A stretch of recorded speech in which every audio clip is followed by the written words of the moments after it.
Everyone thinks they know how the Bible begins. In the beginning, God created the heavens and the earth.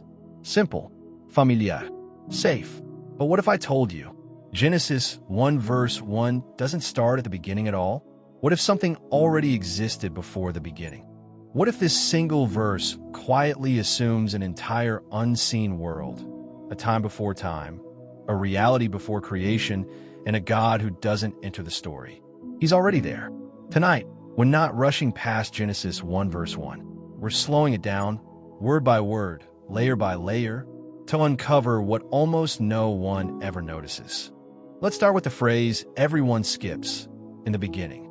In Hebrew, that phrase is Bereshit. But here's the strange part. Bereshit does not mean the absolute beginning. It means at a beginning, not the first moment ever, just the beginning of something, which raises an uncomfortable question. The beginning of what? Genesis doesn't introduce God. There's no explanation, no background, no origin story. It just says, God created. The Bible doesn't argue for God's existence. It assumes it, which means Genesis 1 verse 1 isn't trying to prove God is real. It's telling you something far more unsettling. Reality itself depends on him.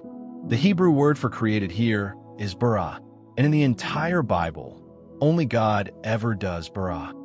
Humans build, humans shape, humans assembla. But bara means bringing something into existence without raw materials. No ingredients, no tools, no process, just will. Notice the order. The heavens and the earth. Heaven comes first, before oceans, before land, before light, which suggests something radical. The spiritual realm precedes the physical one. Earth isn't primary, it's secondary. Verse 2 tells us the earth was formless and void. Chaos, unordered, unfinished, which means creation wasn't instant perfection. God begins with potential, then shapes it. Darkness is already there before light appears.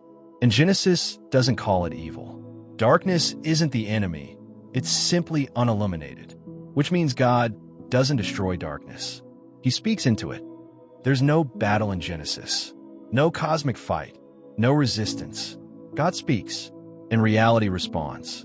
Creation obeys before humans ever exist. If this is a beginning, then time itself begins here, which means God exists outside time. He enters it, but he's not trapped by it. Genesis 1 verse 1 isn't answering questions. It's setting the stage. The real story hasn't even started yet. Next, we're going to confront the strangest detail of all. A detail hiding in plain sight that suggests Genesis 1 verse 1 is not creation, but restoration. And if that's true, everything changes. If Genesis 1 verse 1 is a beginning, then something else must exist before it. Not a theory, not speculation. Grammar demands it. Tonight, we're crossing a line most people never even notice. Because if Genesis begins after something, then the Bible is quietly telling us this is not God's first move. Genesis opens like a sequel. No prologue, no explanation, no once upon a time, which means the Bible assumes its original audience already knew something. And that should bother us. Genesis doesn't show God becoming powerful. He doesn't learn. He doesn't grow. He doesn't evolve. He already commands existence itself, which means God's identity was established before Genesis 1 verse 1. The Hebrew word for God here is Elohim. Grammatically, it's plural, yet the verbs are singular. One God, multiple persons, unity without loneliness. If God exists in relationship within himself, then creation wasn't necessary. God didn't create because he was lonely. He created because he wanted to share existence. Genesis never describes God creating heaven. It just says the heavens, as if they already function, already exist, already populated. Angels appear later in Scripture with no origin story, no introduction, no explanation, which means their creation predates Genesis 1 verse 1. God speaks to chaos, and chaos obeys. That only works if order already exists somewhere else. Earth isn't the template. Heaven is. Genesis is not Earth-centered. It's God-centered. Earth enters the story late, and for a reason. Some scholars notice a gap between verse 1 and verse 2. Others deny it entirely. But the possibility alone tells us something important. Genesis allows for events we are not told about. If God is order, then chaos doesn't originate with him, which means chaos is either temporary or the result of something else. Genesis 1 doesn't describe raw creation. It describes preparation, like a house being restored for someone who hasn't arrived yet. Everything is arranged before humans appear, which means the world wasn't an experiment. It was intentional. What if Genesis isn't about creation from nothing, but order restored from ruin? Not creation, recreation. Because if Genesis is restoration, then something went wrong before humans ever existed. And in part 3, we're going to confront the rebellion the Bible barely describes but never denies. If Genesis is restoration, then something didn't just go unfinished. Something went wrong. Not on earth, not with humans, but somewhere higher. And the Bible doesn't ignore this event. It just refuses to tell it like a story. Instead, it leaves fingerprints. Tonight, we follow those fingerprints into the rebellion Scripture assumes but never narrates. Genesis shows us order, but order only matters if it can be disrupted. Chaos doesn't frighten God, because chaos is not stronger than him. But rebellion? Rebellion introduces choice. If angels exist, and if some later oppose God, then free will exists before humanity. Humans didn't invent rebellion. We inherited a universe where choice already mattered.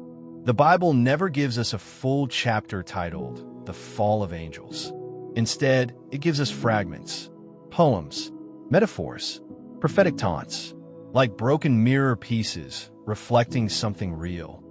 Every rebellion starts the same way, not with violence, but with pride. The thought, I could rule this better. I deserve more. I don't need authority above me. The Bible never describes a cosmic war with swords. It describes alignment, loyalty, authority, who stands where and under whom. If rebellion fractures the heavens, then earth doesn't become random. It becomes strategic, a new territory, a proving ground. Genesis never says God created chaos. It says he confronts it, which means chaos isn't a starting point.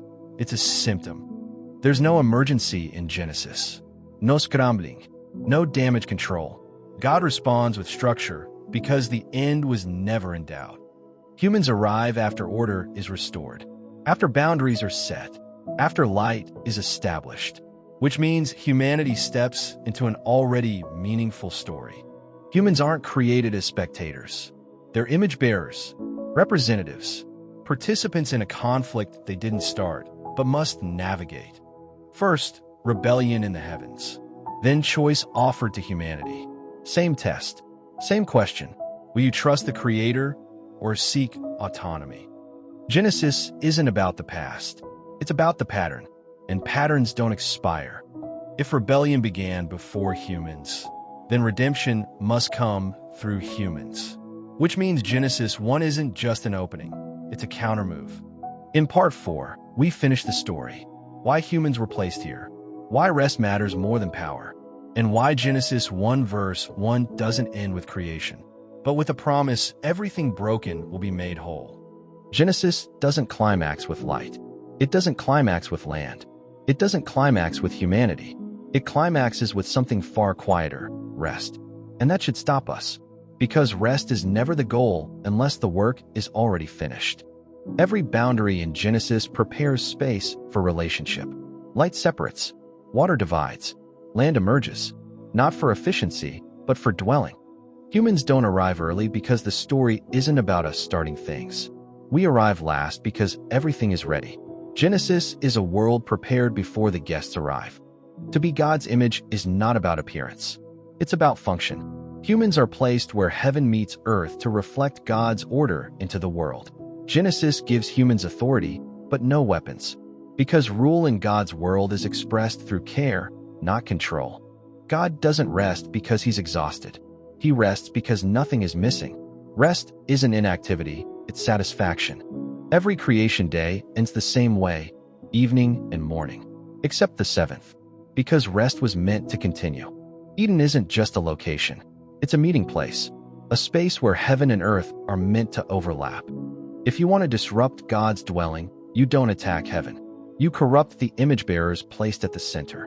When the story breaks, the goal doesn't change. God doesn't abandon the world. He commits to restoring it.